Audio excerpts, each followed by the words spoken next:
Boom. Welcome everyone, Mate Talk time. Hoping everyone is good. I'm back in the office, which is always fun. It's nice to be in familiar surroundings. Boom, line myself up, we begin.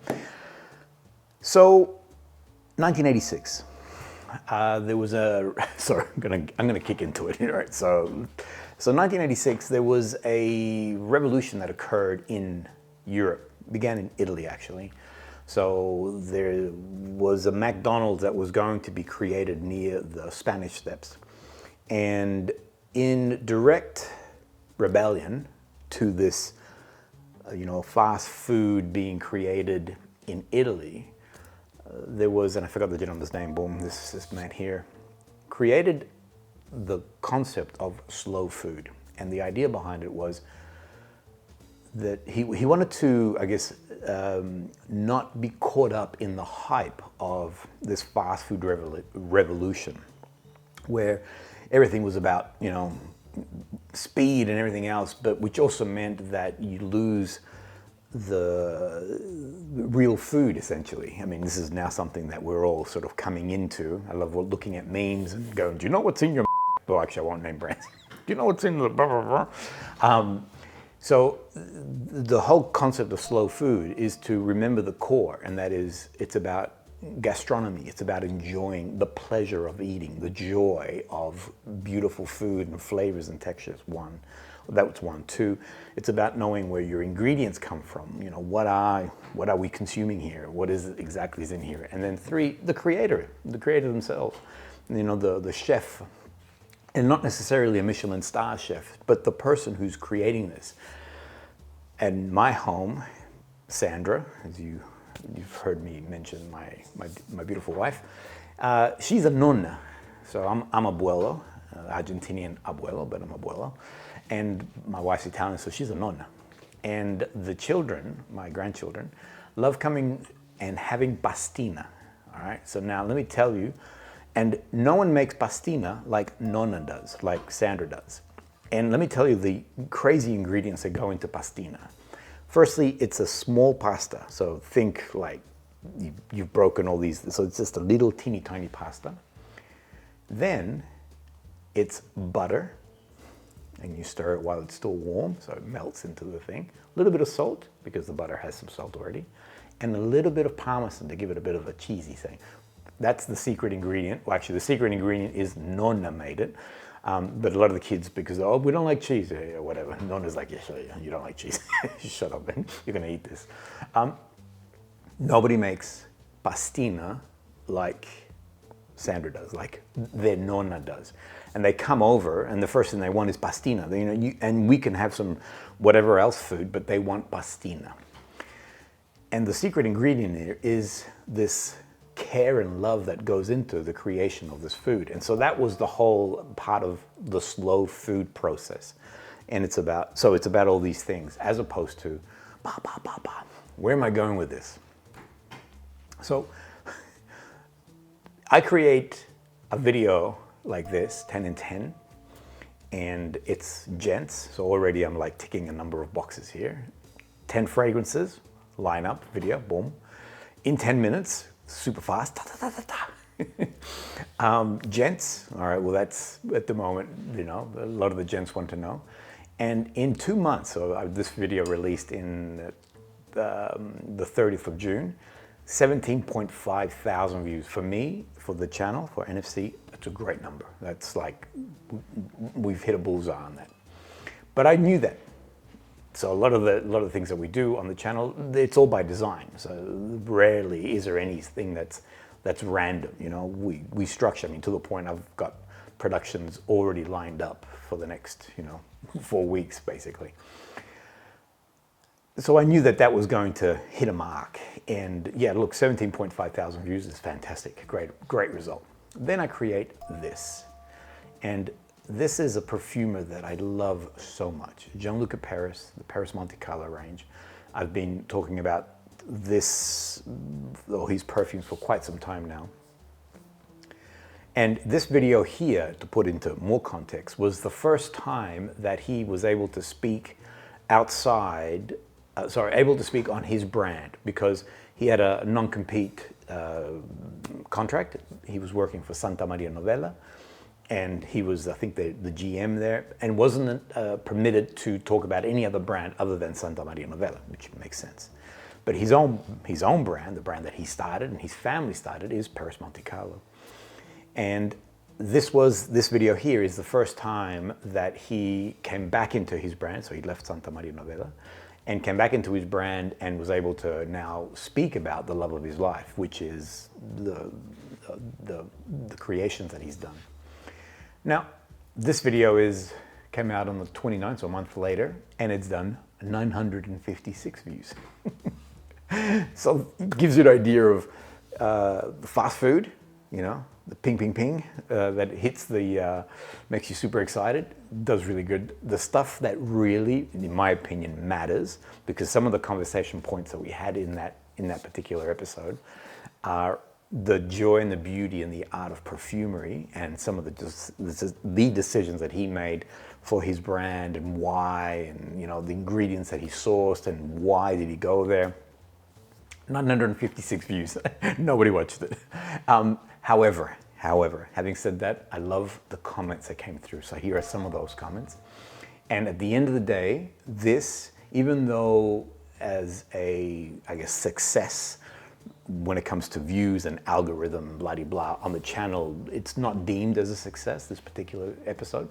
But the comments that came through, for me, this is a win. This is a massive, massive win.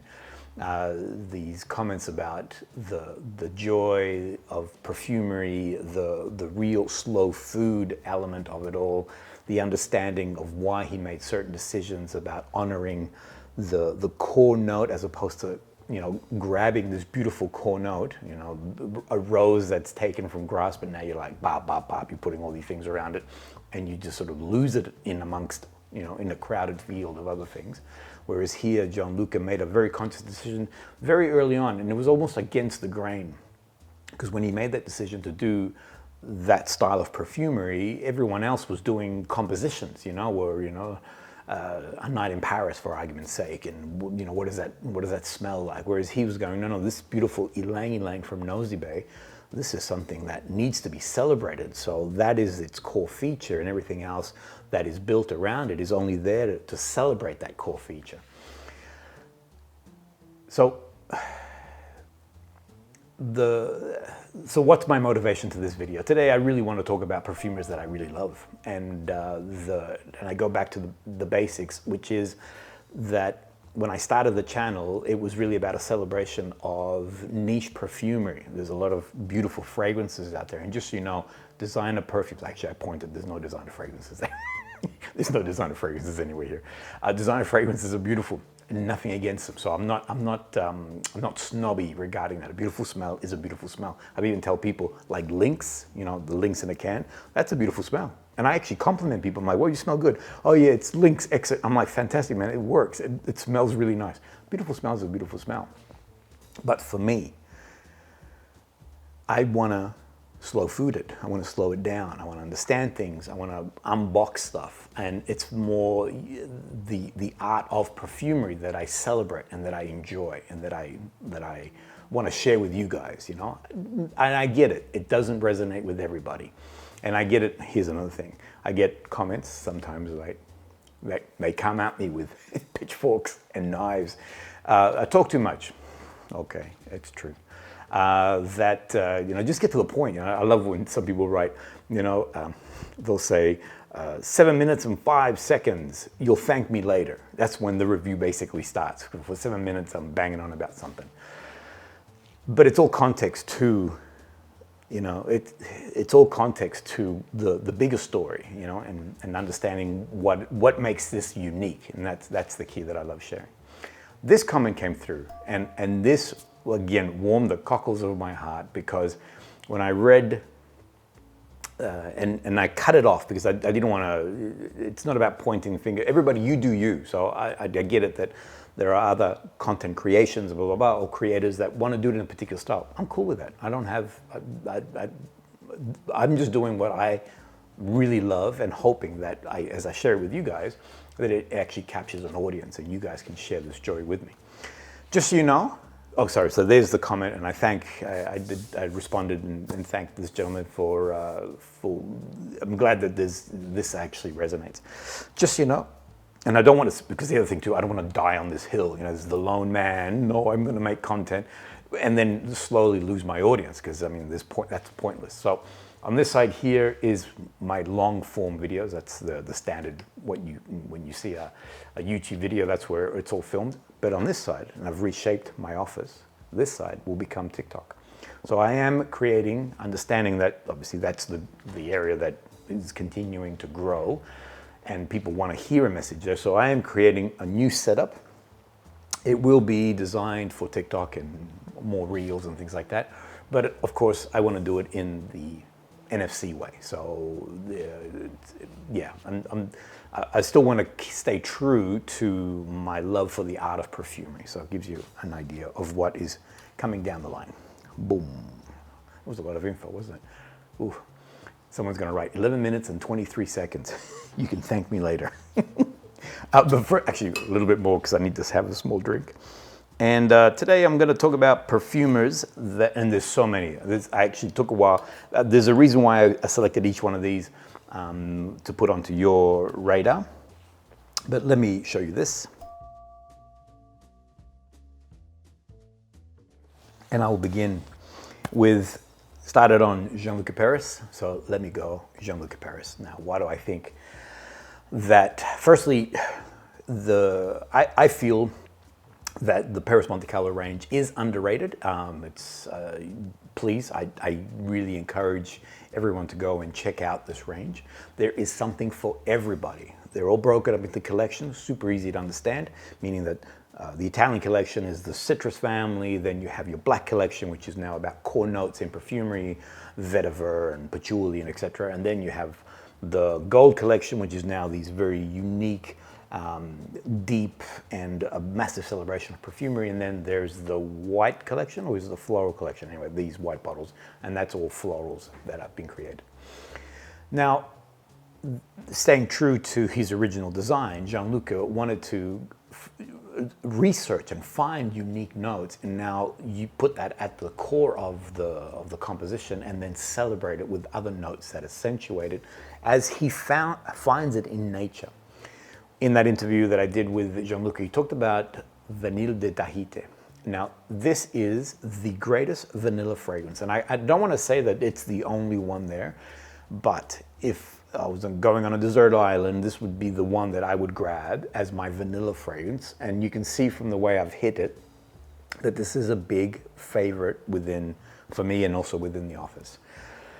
So what's unique about this is that, you read this a lot, that you get vanillas from Madagascar or Bourbon. In this case here, it was Jean-Claude Elena who actually recommended to Gianluca to check out the vanilla from Tahiti, and it had its own nuance. And the nuance is that it is sort of deep animalic, but with floral nature to it. The vanilla is very present. So if you like vanilla fragrances, then you'll instantly pick up the vanilla, but it's not a classic vanilla that you're familiar with, meaning that a lot of vanillas tend to be vanilla and very, I guess, gourmand and sweet and somewhat decadent. Whereas here, it's deep, floral, and sensual. It has a very, and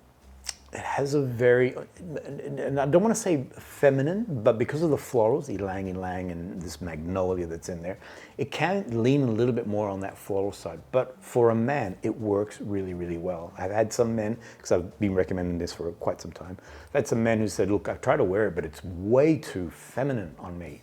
I'm like, what I normally write back is, to your nose, but ask those around you. And that's what I would say. So if you haven't, or if you've been reluctant to give this one a go, boys in particular, spray it on and just see what those who you care for and love, what are their feelings about this fragrance on you? Because to your nose, you may think it's a bit floral, but in fact, it's a very deep, a very sensual, a very amorous vanilla fragrance that is vanilla, but not heavily gourmand.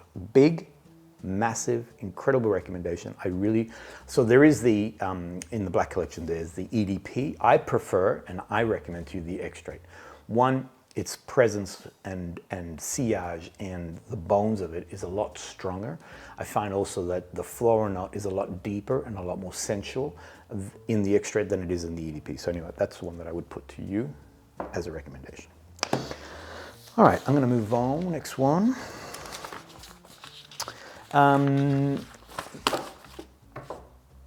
So you may know that I'm a little bit infatuated with all things male FUSCIUNI. For those who have been with the channel for a while, you've seen that I do a lot of content with male. Here's another perfumer who is, he literally sees perfume as an art form. So Van Gogh, a painter, he would have considered painting as an art form. In this case here, male always creates from the feelings of his soul. And I know that sounds almost like a very strong marketing thing. I've had the privilege of spending quite a bit of time with Mel, and so we film together. But then when the cameras turn off, and this has happened before, so just to give you an idea, I've done this many times where we film, we have a persona, then you turn cameras off, and then the person appears, essentially. Whereas with Mel, who you're seeing on screen is the man, is the person. And so I'm getting a very legitimate, even like now that we've known each other, there's a thing called your representative. And we always joke that in our family, when you meet someone for the first time, maybe the first 5 times, you're not meeting the person, you're actually meeting their representative. And their representative is always very courteous and, you know, blah, blah, blah. And then as you go to the 5th and 6th meeting of that individual, now you're beginning to see that person come through. And you may find that they're a bit impatient, or they're, you know, they swear more than you ever thought they would do. So I've had a chance to spend a lot of time with Mel, and he is, who you see is who he is. The representative he's had a great opportunity to show his representative, but he's never been there. So either he's an incredible actor, or this is who you're seeing on screen.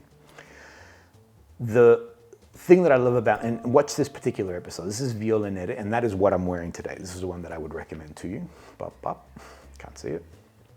And what I love about this, if you watch this particular production, he talks about creating perfume from his soul and from his heart. First, it's driven by his desire to create, like a painter would want to paint, a songwriter would want to write songs, etc. He wants to create fragrances as an expression of an art form.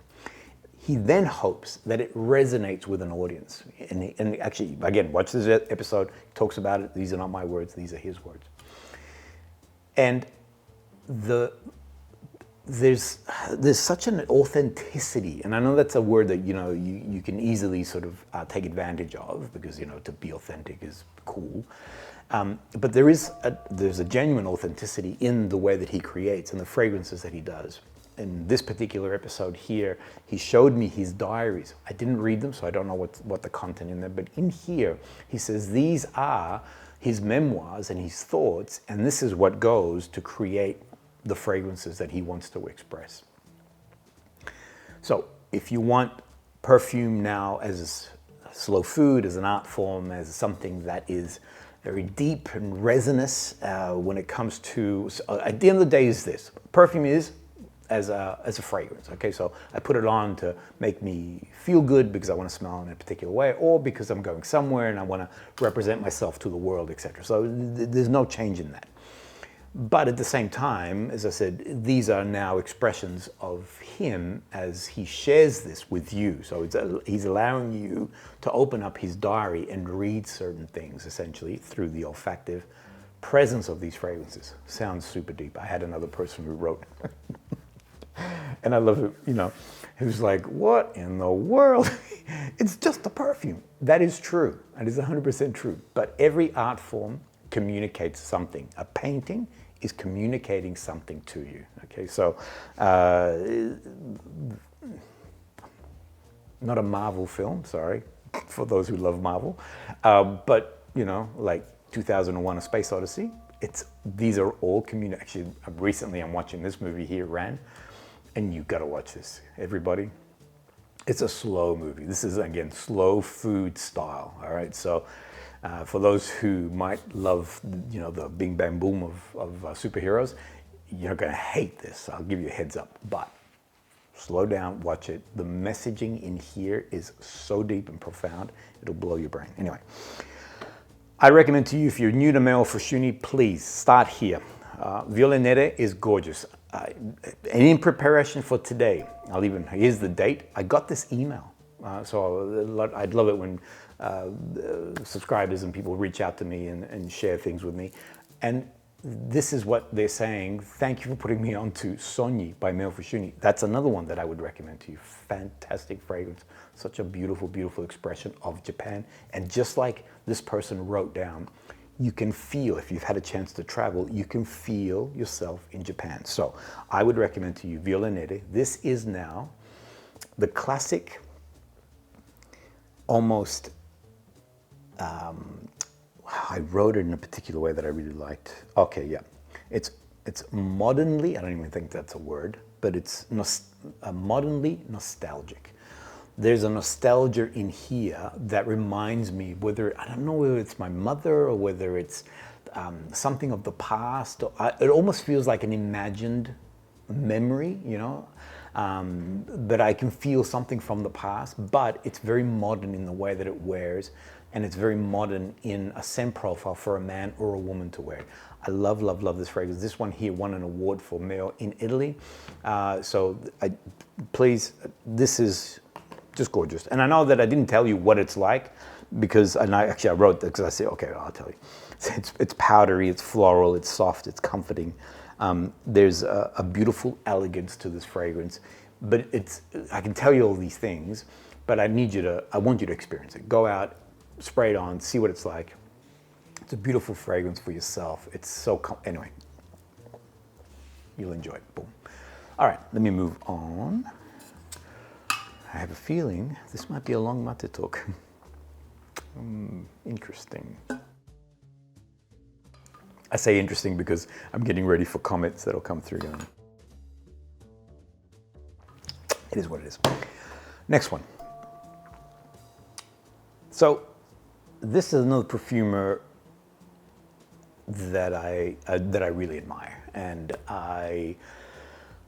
here's an interesting point. I didn't know that I loved his creations until I started to unbox and go, oh wow, you know, oh wow, oh wow. So the very first niche fragrance that I bought in Italy was this particular fragrance here, and I fell in love with this because I'd never had a aquatic marine fragrance. I was like, what? And more than just like CK1, you know, something like that. This was, it's complex and it's unusual, and it has this, but it has that. I found out it was LUCA MAFFEI. And it was almost like, it was like the camera finally going in focus and going, oh, and he did this, and he did that. And so LUCA is, his youthful look belies his incredible talent. So you would think that a young man like this isn't possible to have the success and the creations that he's done. He's won 4 of Art and Olfaction Awards. I mean, that is commendable. He's in Italy. No one else has won 4 Art and Olfaction Awards. And I even go one more. I don't know many perfumers. I'd love you guys to correct me. Who else has won as many Art and Olfaction Awards as LUCA MAFFEI? So that's, you know, super impressive, the creations he's done. The other thing that I love about LUCA is he's interested in the source material, like Jean-Luc Perris. And by the way, Jean-Luc Perris and LUCA MAFFEI, just the best of homies. They think in the same way. I once met with Mel. Oh no, sorry. I once met with LUCA, and he knew that I was catching up with Mel, and he says, Mel is not a perfumer. He is a poet in perfumery. So, the love between these individuals, these gentlemen, is just wonderful, and the respect that they have for each other. One thing that I love about LUCA MAFFEI is that it's more than just, so it's the creation obviously, but it's about the source material. Where are we getting these things from? We was in Cannes last year, and I know it's a funny, I got to tell you the setup, and it's not about bragging, it's just that it was funny, this situation. We were on the Zerjov yacht. It was disco party time, you know, dancing and everything else. I don't drink, so I'm just like, cool, just watching. Kevin was having a great time. And I saw LUCA, and I'm like, hey, you know, so we started chatting, and he goes, I'm not drinking either, because tomorrow I got lots of meetings. So we just started, and he pulls out from his pocket this little thing, and he goes, what do you think this is? And he goes, pop. And we start to nerd out on bergamot. And he started telling me the story that AFM, his business, Atelier Fragranze Milano, has bought a bergamot farm in Calabria, and changing things around to make it organic so that the oil that they extract is this organic oil that has robust, and he's breaking down the floral notes for me. So here we are on this party boat, and we're nerding out on this core ingredient, this bergamot, and what it means, and what it'll mean for perfumery as a whole, for his creations, and for Atelier Fragranze Milano and things like that. I just thought, afterwards, I thought, such a weird and funny sort of setup that occurred. Another thing that they've just done, and I think they made the announcement at the start of February, is the purchasing of another intimate or small farm in Florence. So Florence is, actually, do you guys know what this is part of their coat of arms, a Florence coat of arms? This, in fact, is the iris. So part of the heritage and history of Florence is its iris. You hear of Florentine iris, for instance. So one thing that he has lamented, and this is a conversation I've also had with him, is that there is a bit of a dilution of that, because iris butter, in a lot of cases, is a mixed compound. So it has, you know, some iris butter from France, and some from Italy, and some from Germany, and they all boom, here's your iris butter. So he's saying that he wanted to, or AFM, Atelier Fragranze Milano, want to pay tribute to the Florentine iris. So they've actually purchased this farm here. I think maybe they haven't purchased it, but they're leasing it or something of that effect. And it's called Iris Blue, and it creates a very unique iris from Florence, because he wanted to say that this iris is from Florence. So anyway,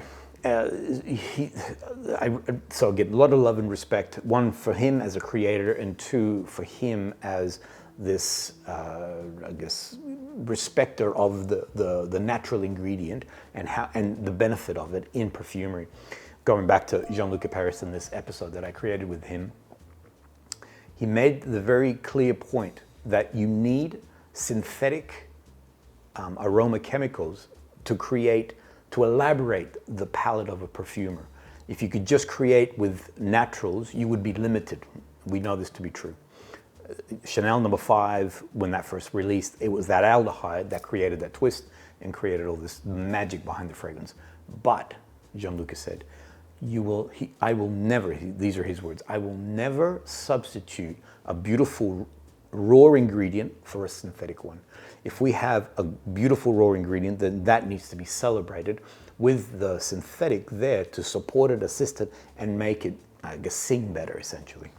And I go back to LUCA MAFFEI, that's the very point. That yes, obviously they work with synthetics and whatnot, but he too is looking for these unique natural ingredients to place in his creations. I'm gonna stop. This is gonna pop, and then I'll tell you about the fragrance I want to recommend. Okay, so if you're new to LUCA MAFFEI, then I would recommend to you check out Marasma. So his episode, if you like, so obviously he's expanded in this aquatic sense. That very first one is more of a classic aquatic fragrance, salty and ozonic. Here, it's a fun, playful expression of that with these fruits and everything else. So big recommendation. A lot of people who I've shown this fragrance to have like, whoa, this is gorgeous.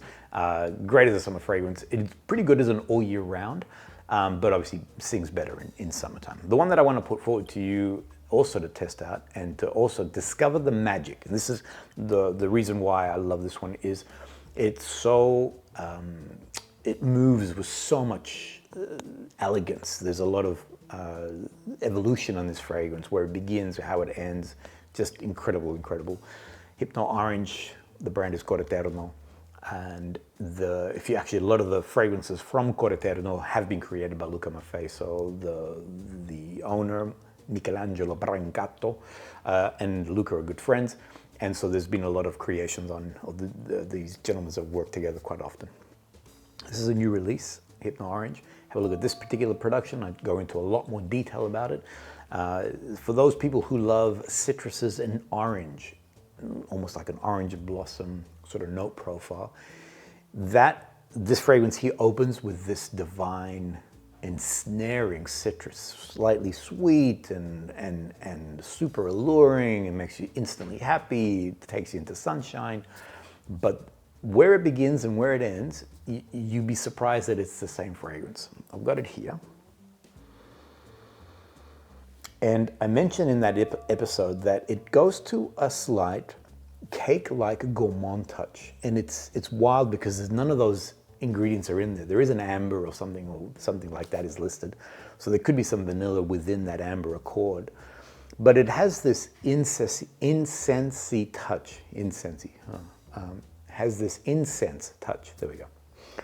And a slight smoky and dustiness to it, but that orange remains throughout the fragrance. It, as I said, opens sweet, alluring, tempting, brings you in, and then it takes you to a whole new location. And that's the sort of stuff that I fall in love with, where not inverts, but it surprises you. It takes you to another location. You think that you know where you're going, like we're going in a particular, and you're like, I know where this is going to end up, and you end up in this, all of a sudden things open up and you're in this oasis, and you're like, how did I get here? And that's what Hypno Orange does. Massive recommendation if you're new to Cor Eterno, great place to start.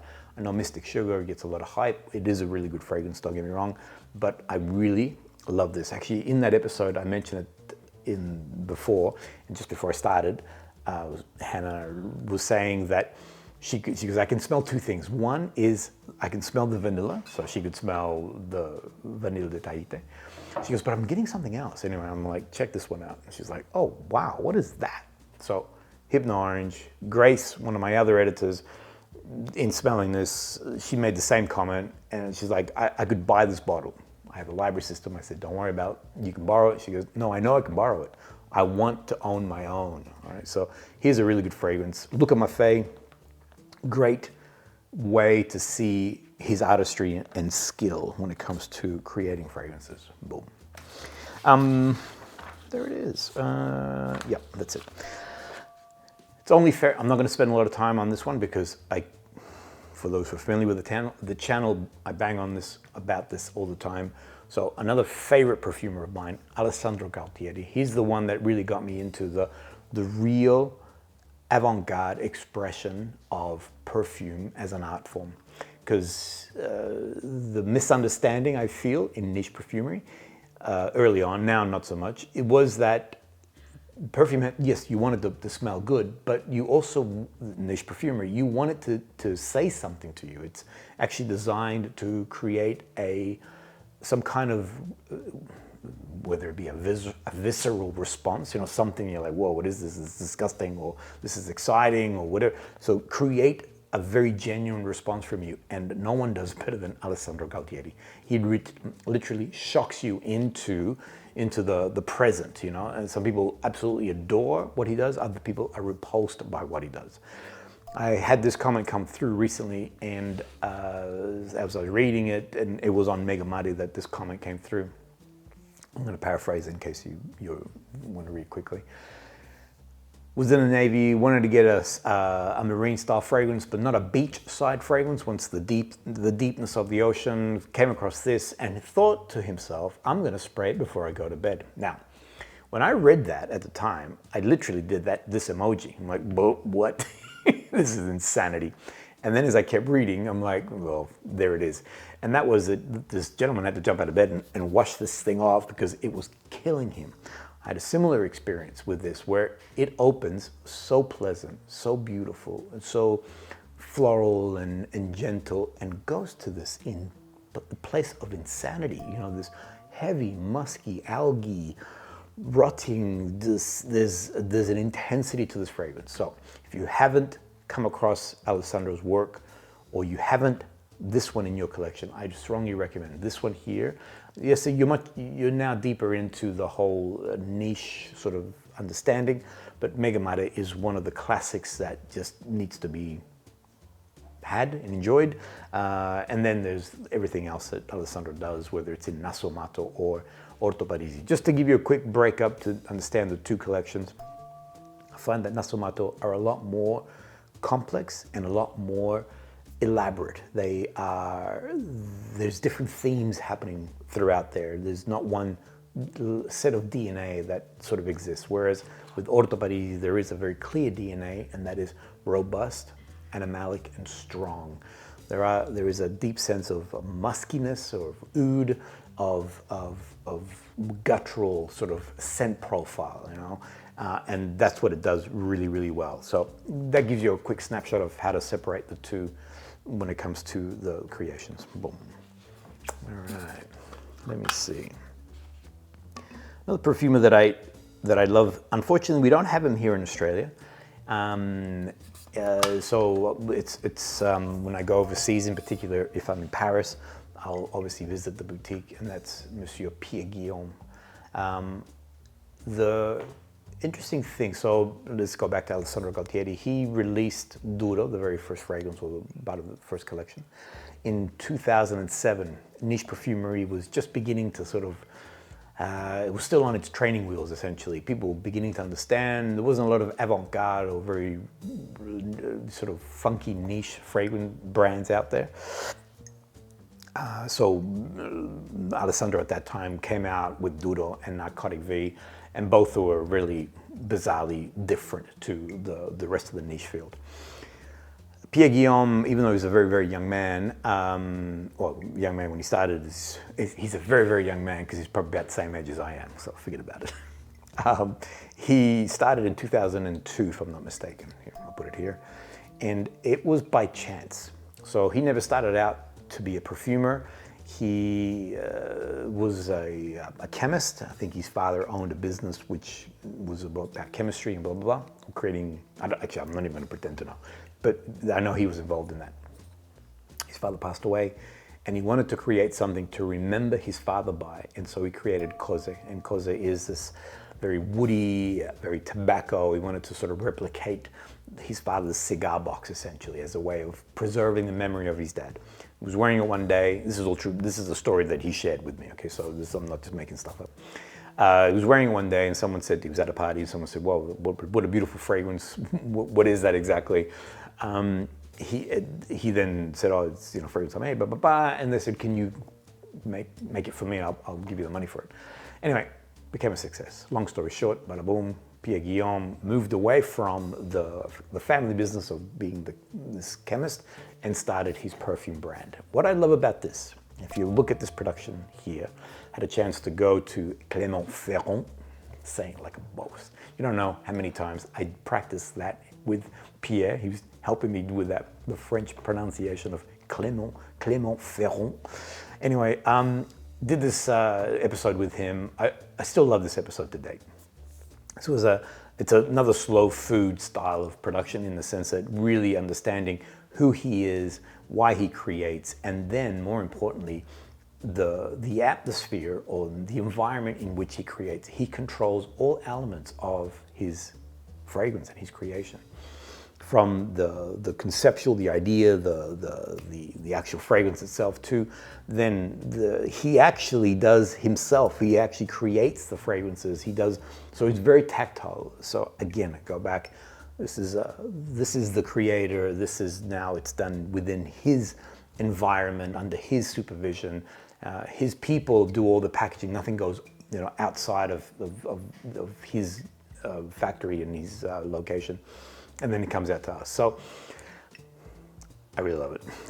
This fragrance here, if you're new to Pierre Guillaume, I'd strongly recommend. Cose is, it's a beautiful fragrance, and artistically it's wonderful, and also historically you need to own if you want to sort of be a collector like some people.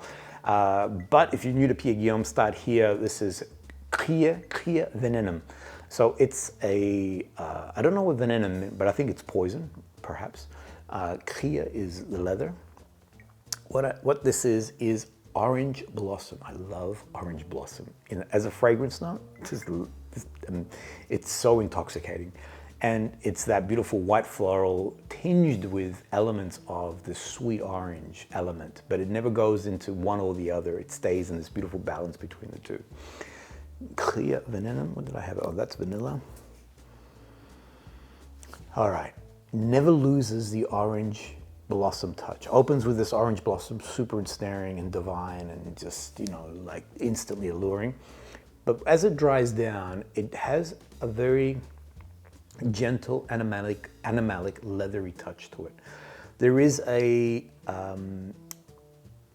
it's like a skin-like quality. So it doesn't go into a heavy leather or anything, yeah, nothing leather. So it's not like a leather goods or anything of that nature. Give me 1 second. Got like something in the back of my throat.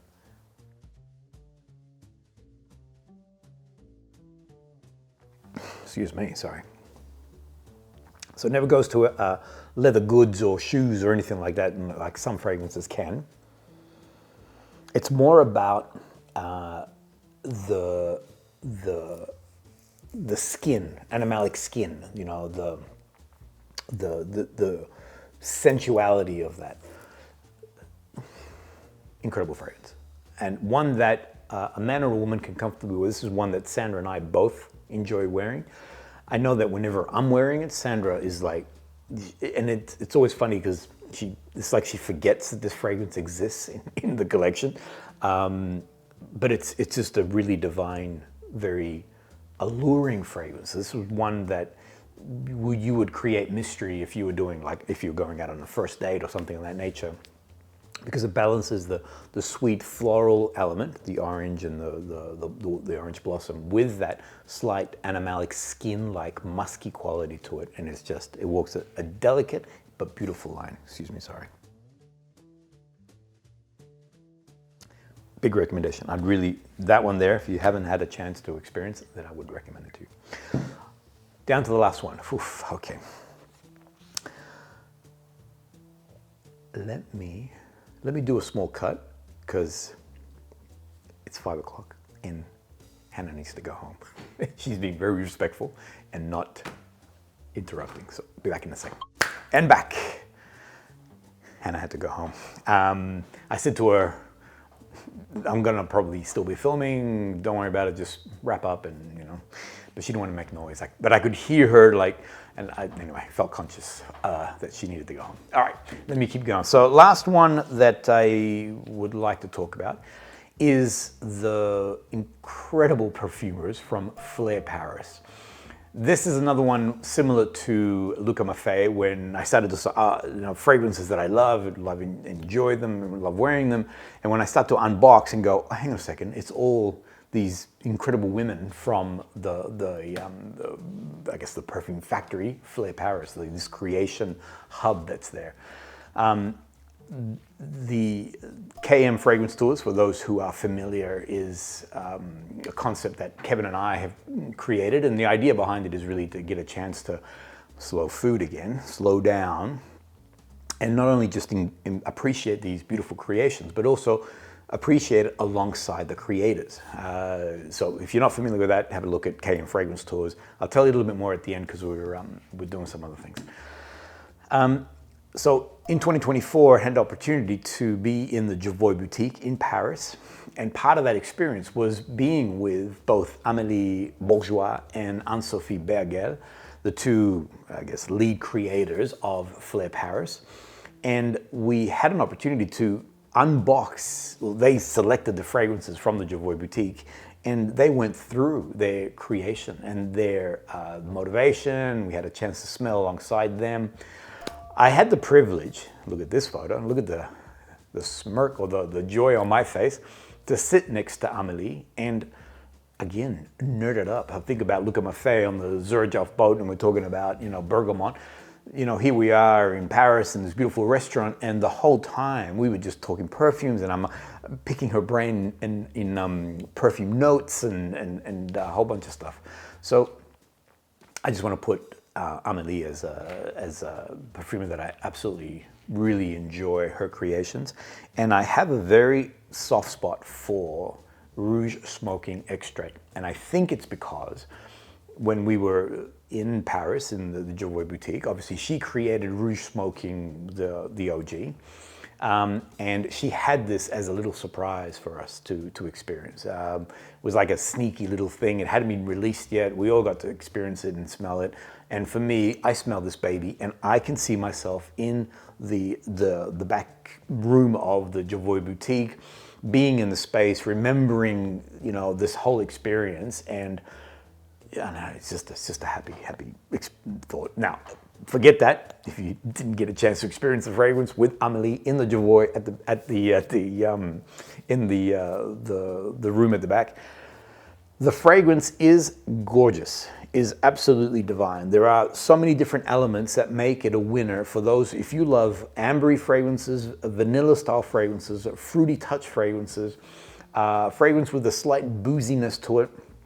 It's like tick, tick, tick, tick, tick. I know that rouge smoke in the OG can be a little bit polarizing, meaning that it's a little bit very cherry forward. It has a very bright sort of floral cherryness to it. I know that for me, it took me a little bit to convert over to it. Interestingly, BDK released their rouge smoking cherry fragrance way before cherry was a fashionable note for perfumery. And you probably in the last year or 2 years, there was a lot of cherry fragrances that emerged. BDK released theirs quite a while back.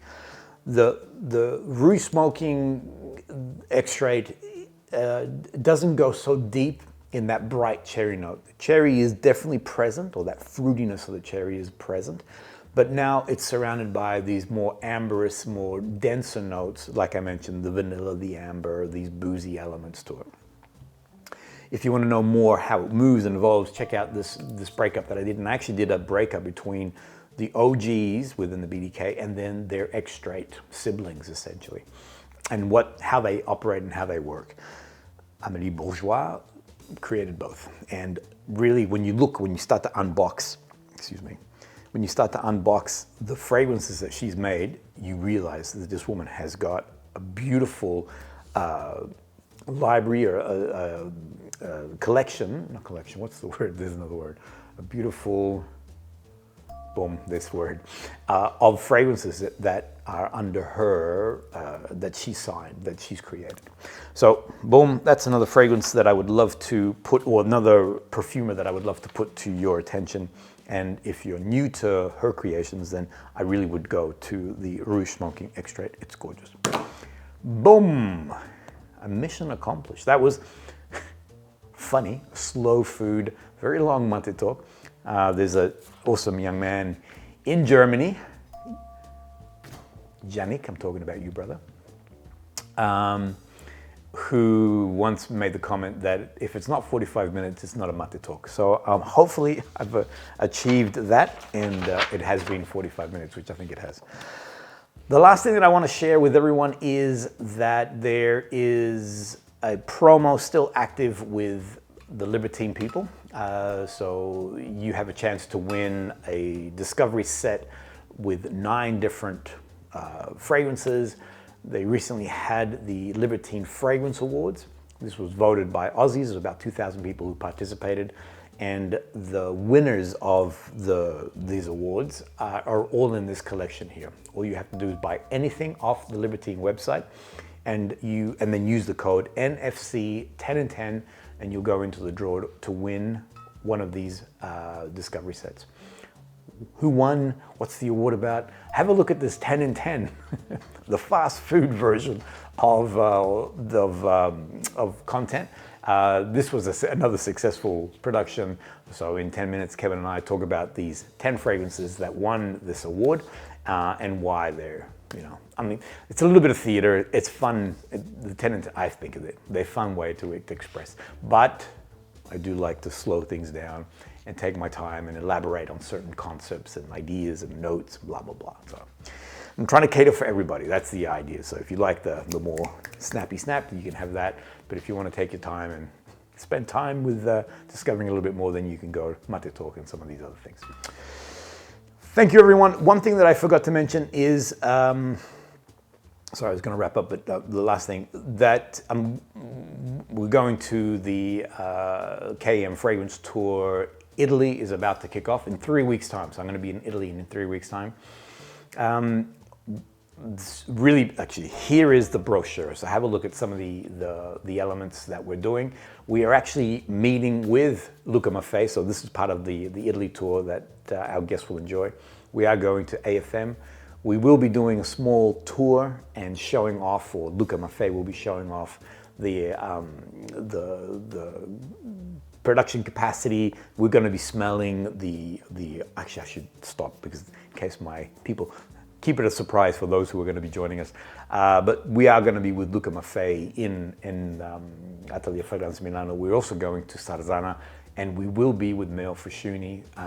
This is going to be, I'm excited because it's like a very good friend of mine that I'm now, you know, is welcoming other people who are friends of mine into his temple, into his boutique, and sort of demonstrating how he creates and some of his storylines there.